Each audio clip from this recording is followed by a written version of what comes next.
Baik, kita mulai melanjutkan pertemuan kemarin.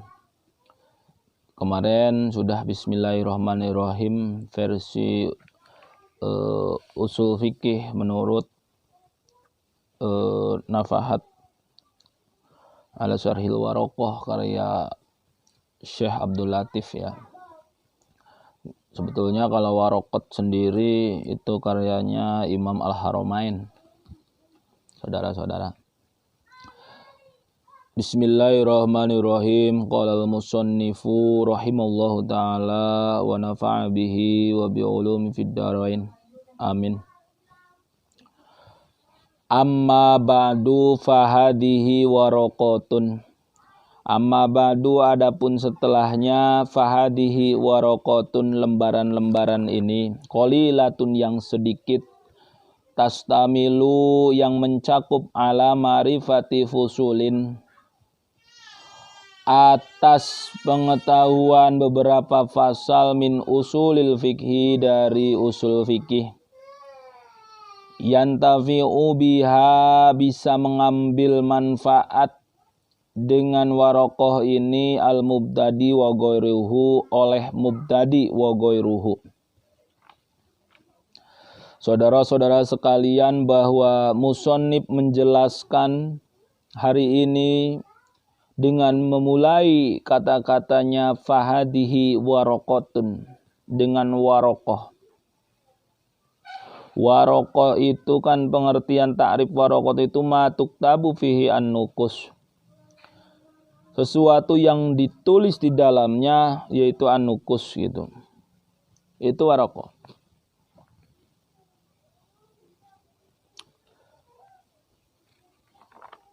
Dan dilanjut dengan kata-kata qalilatun yang sedikit. Betapa musannif rendah hatinya dalam mengarang kitab ini, bahwa menjelaskan nanti bahwa kitab ini adalah qalilah gitu. Kitab ini adalah lembaran-lembaran waraqatun qalilatun yang sedikit. Wa tastamilu ala ma'rifati fusulin min usulil fiqih. Lembar-lembaran ini yang sedikit mencakup dari bagian pasal-pasal dari usul fikih. Yantafi'u biha al-mubtadi wa ghairuhu, yang bisa mengambil manfaat dari kitab warokoh ini siapa? Al-mubtadi wa ghairuhu. Kata musannif al-mubtadi wa ghairuhu, mubtadi dan ghair. Berarti siapapun yang mengkaji kitab ini, baik mubtadi atau ghair mubtadi, itu dapat mengambil manfaat, insya Allah dapat mengambil manfaat asal betul-betul mengkajinya gitu. Nah, siapa itu mubtadi? Saudara-saudara harus tahu. Mubtadi itu man la qaddaro ala tasawwuril mas'alati wala iqamatad dalil. Seseorang yang tidak mampu untuk menjabarkan sesuatu dan tidak mampu untuk mendirikan dalil. Itu mubtadi. Ya kelas kita lah. Kelas yang baru, orang yang baru belajar mengaji. Dia tidak bisa ketika ditanya apa itu sholat. Tidak tahu. Bagaimana dalilnya, apalagi gitu kan, tidak tahu. Nah, itu kelas mubtadi. Orang mubtadi belajar kitab warokoh ini insya Allah cocok. Insya Allah paham begitu. Nah, berarti yang hari ini tidak tahu apa-apa, tidak ada dasar, tidak tahu dari pertama pengertian usul fikih itu apa, maka kelas mubtadi ini cocok. Wa ghairuhu, dan selain mubtadi juga. Nah, ghair mubtadi ini ada dua. Ada kelasnya mutawasit dan ada kelasnya muntahi. Siapa itu mutawasit? Kelas pertengahan. Mutawasit itu man qaddaro ala tasawwuril mas'alati wala iqamatad dalil. Seseorang yang mampu mentasawurkan masalah, menjabarkan suatu masalah, tetapi tidak mampu untuk mendirikan dalil, mengatakan dalil. Itu. Contoh, kalau tadi itu kelas mubtadi itu orangnya itu tidak mampu untuk menjabarkan dan apalagi untuk dalilnya mana, tidak mampu. Nah, ini mutawasit ketika ditanya bahwa sholat itu apa? Tahu, dia bisa menjabarkan bahwa sholat itu muftatahatun bitakbiri wa muftatahatun bi taslimi. Sesuatu yang dimulai dengan takbir dan diakhiri dengan salam. Mana dalilnya? Tidak tahu. Nah, inilah kelas mutawasit. Dia bisa menjabarkan tapi tidak bisa mengambil dalil. Apa dalilnya tidak tahu. Nah, ini mutawasit. Satu lagi, kelas muntahik. Nah, kelas muntahik ini man qaddara ala tasawwuril mas'alati wa iqamatad dalil.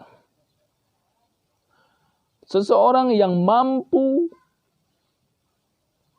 menjabarkan masalah dan mampu juga mendirikan dalil.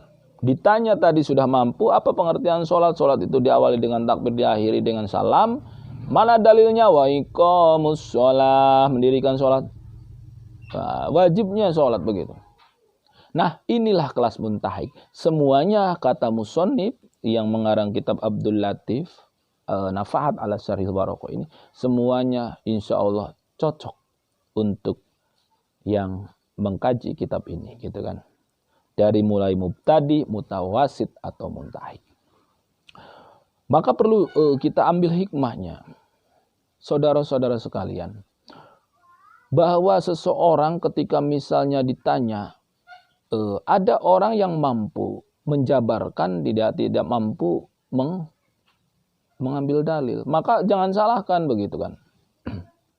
Dia mampu setelah ritual, dia betul gitu kan, sholatnya betul, syarat dan rukunya terpenuhi.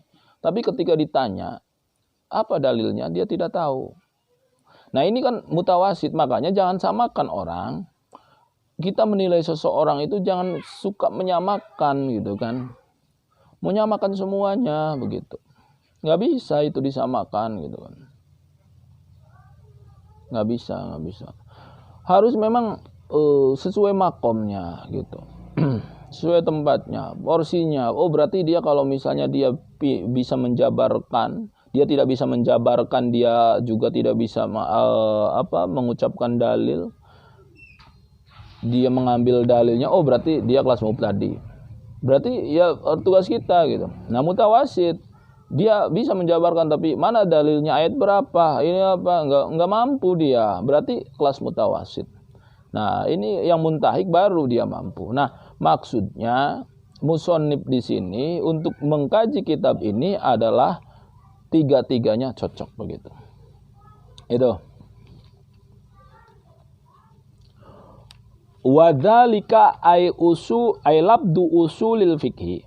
Wadhalika, dan adapun itu lafad usul fikih, yaitu mu'allafun min juz'aini, disusun dari 2 juz. Mufradaini, yang mufrad dua-duanya. Ahaduhuma, adapun salah satunya, usulun ialah lafad usulun, wal ukhra, dan selainnya yaitu al fikhu, lafad fikih ialah fikih. Minal ifrodi al muqabil li tarkibi, dari beberapa mufrad yang muqabil, yang berlawanan mufrad ini li tarkibi, atas murakkab.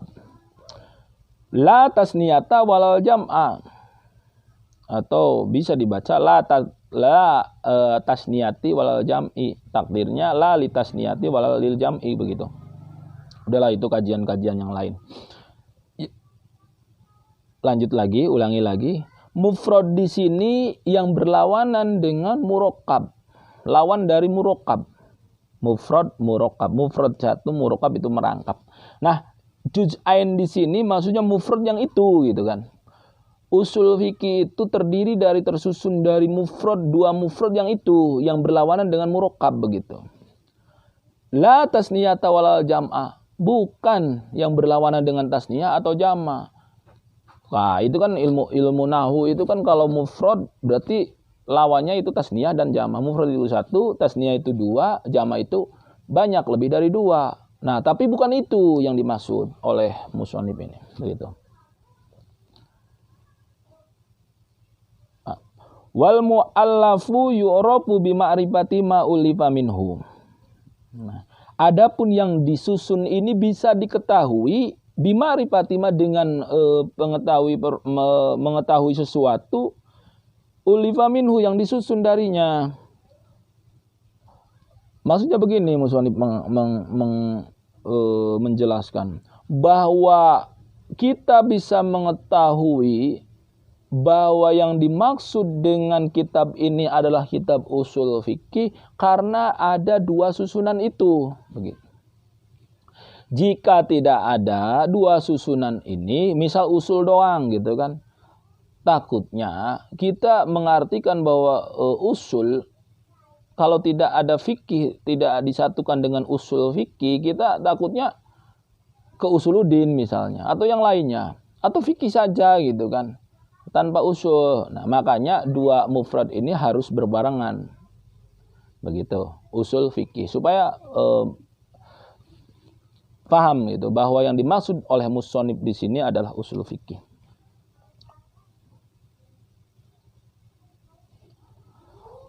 Fal aslu, maka adapun asal, alladhi huwa mufradul juz'il awwali, mufrad juz' yang awal itu apa itu? Ma yubna alaihi ghairuhu, sesuatu yubna yang diberdirikan, alaihi atasnya, ghairuhu oleh selainnya, sesuatu yang didirikan di atasnya oleh selainnya. Berdirinya sesuatu itu oleh selain atas. Berarti adanya usul ini karena memang benar-benar asal gitu kan. Kal aslil jidari ay asasihi, seperti asalnya jidar, dinding. Itu asasihi, asasnya, pondasinya itu asalnya gitu kan. Gitu kan.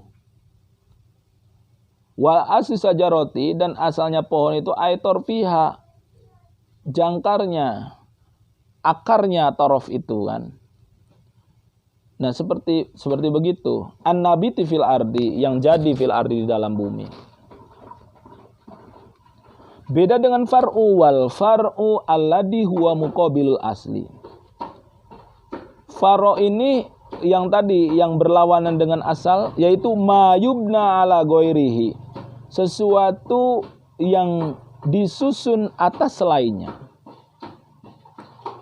Kafuru isyajaroti li asliha, seperti cabangnya pohon ini karena asalnya cabang, karena cabangnya asal, cabangnya pohon itu dahannya, karena ada asalnya, tangkainya, itu furu itu kan. Atau wa furu'ul fikhi, nah adapun cabangnya fikih, li usulihi, karena usulnya, begitu. Adanya fikih itu karena ada usul fikih, begitu. Paham gamnya?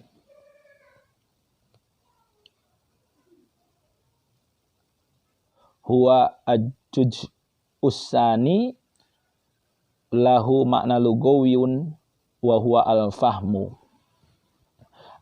Adapun fikih, tadi fikih itu juz yang kedua maksud musannif, usul fikih. Nah, fikih ini juz yang kedua dari usul gitu kan. Juz satunya berarti usul, juz duanya berarti fikih. Nah, yang dimaksud dengan fikih itu bahwa al-fahmu, sekedar faham. Lugawiyun, menurut lugot, menurut bahasa. Berarti kalau menurut bahasa ini masih global. Apapun yang kita pahami itulah fikih, begitu. Menurut lugot itu. Apapun yang kita pahami itu fikih. Contoh. Kita paham bahwa rokok ini bentuknya begitu. kita paham bahwa laptop ini bentuknya begitu. Kita paham bahwa makan ini mengenyangkan. Nah itu al-fahmu, faham di situ itu fikih. Tetapi menurut lugat. Menurut umum.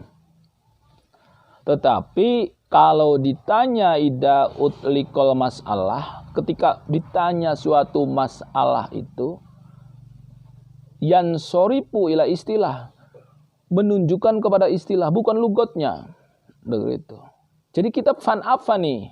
Kita mengkaji hari ini kitab apa? Usul fikih. Nah, kalau kita membahas tentang misalnya di sini apa? Fikih. Fikihnya kalau ditanya misalnya fikih itu apa? Bukan menurut lugot gitu. Diartikannya bukan lugot tetapi secara istilah. Nah, di sini al-fahum wa makna syar'iyun. Menurut syara yang dinamakan dengan fikih itu ma'rifatul ahkami asyar'iyyati allati tariquha al-ijtihad. Mengetahui beberapa hukum syara. Ma'rifatul ahkami, mengetahui semua hukum syara, maksudnya begitu. Semua hukum syara. Allati tariquha al-ijtihad. Yang perjalanannya, metode menggali hukumnya itu melalui ijtihad. Maka inilah yang dinamakan dengan fikih. Nah, ini harus kita tahu dulu ahkam. Ini kan hukum ya. Asyariyah, bahasa syariat. Nah, hukum dulu.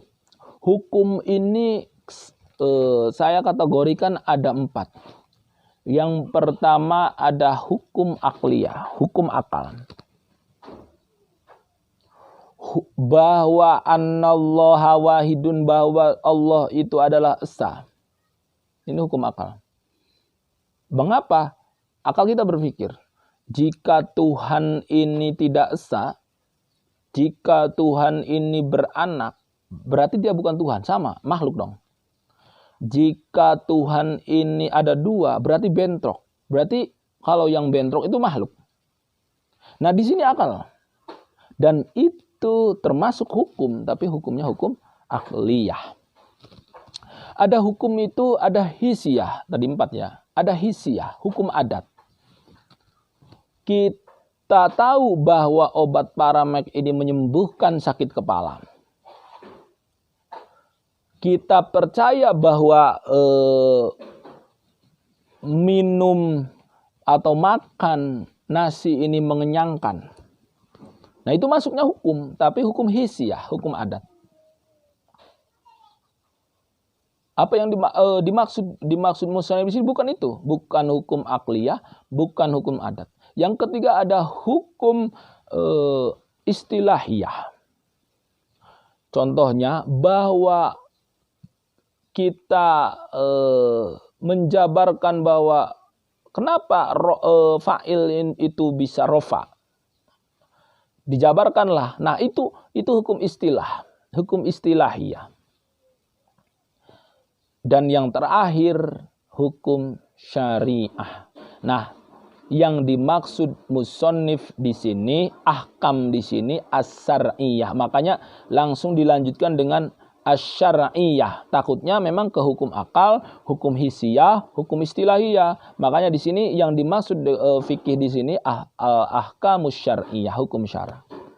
Yang memang perjalanannya, metodenya torik itu metode kalau bahasa Indonesia ya. Itu melalui ijtihad. Itu fikih. Contoh, kal ilmi bi annan niyata fil wudu'i wajibatun. Wajibnya wudu di dalam wajibnya niat di dalam wudu. Wa annal witro mandubun, salat witir adalah sunnah. Wa annan niyata minal laili sartun fi saumi ramadana, niat menjadi syarat dalam puasa Ramadan. Wa anna zakata wajibatun, wajibnya zakat fi mali sobi, dalam harta anak, Ghairu wajibatin fil huli al mubahi, tidak wajibnya harta al-huli, papais yang dipakai, yang dibolehkan untuk dipakai gitu kan. Nah, itu fikih begitu. Wal kal qatli bimuthqilin yujibu al-qisaso, membunuh dengan benda tajam yang diberatkan itu mewajibkan kepada al-qisos, kisos. Wa nahu dalika min masailil hilafi bihilafi ma laisa tariquhu al-ijtihad. Min masailil hilafi, wa nahu dalika, dan selain daripada itu dari masalah-masalah hilafiyah.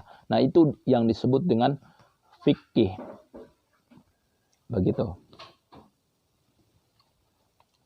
Beda lagi dengan pengertian al-ilmu. Nah, di sini awas, ada fikih, ada ilmu. Bi khilafi ma laisa tariquhu al-ijtihad. Min masailil hilaf, dari beberapa masalah hilafiyah. Bi khilafi ma laisa tariquhu al-ijtihad, yang perbedaan itu bukan melalui ikhtilaf. Metodenya itu bukan melalui perbedaan pendapat ulama-ulama, bukan. Contoh. Kal ilmi bi annas sholawatil khamsi wajibatun, sesungguhnya mengetahui bahwa sholat di sini adalah wajib. Wa anna zina yahrumu, bahwa zina itu haram. Wa nahu dzalika min masail qat'iyah, dan selain pada itu min masail qat'iyah, dari masalah-masalah yang pasti. Fala yusamma fikhan, itu bukan dinamakan dengan fikih. Fal ma'rifatuhuna, mengetahui, pengetahuan di sini itu adalah al ilmu, ialah ilmu. Berarti beginilah, wajibnya sholat 5 waktu, haramnya zina, ini bukan fikih tapi ilmu, kata musonib. Mengapa demikian? Karena mengambil dari masalah-masalah yang pasti. Kita sudah tahu sendiri bahwa sholat itu hukumnya wajib, zina itu haram. Tidak bisa diganggu gugat begitu bahwa zina tadi bisa menjadi halal, nggak bisa. Maka di sini kepastian di sini itu, nah ini bukan bagian dari masalah fikih justru. Nah, yang di sini adalah ilmu. Nah, al ilmu gitu kan.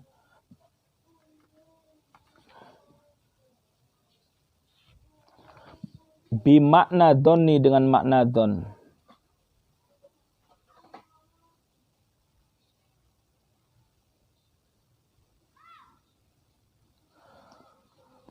Beginilah, contohnya begini. Kalau masalah pasti, ilmu disebutnya. Karena ilmu ini pasti 100% betulnya. Fikih far'u itu hanya sampai ke tingkat dzon, prasangka dzon. Betulnya dzon ini 75%. Karena masalah hilafiyah, makanya ketika misalnya seseorang tentang syariat al-amaliyah, itu kan kalau bahasanya Al-Imam At-Taj As-Subki itu kan dalam Jam'ul Jawami itu kan, yang dimaksud dengan fikih, kita al-ilmu bil ahkami syar'iyyati al-amaliyah, al-muktasabu min adillatiha tafsiliyah. Al-amaliyah, fikih itu yang dikerjakan, yang diamalkan begitu kan. Itu fikih. Nah, itu tingkat derajatnya hanya sampai dzon 75%. Makanya mewajarkan ketika misalnya masalah furu ini banyak perbedaan. Begitu. Kunut ada yang tidak, ada yang kunut. Nah, ini sifatnya dzon.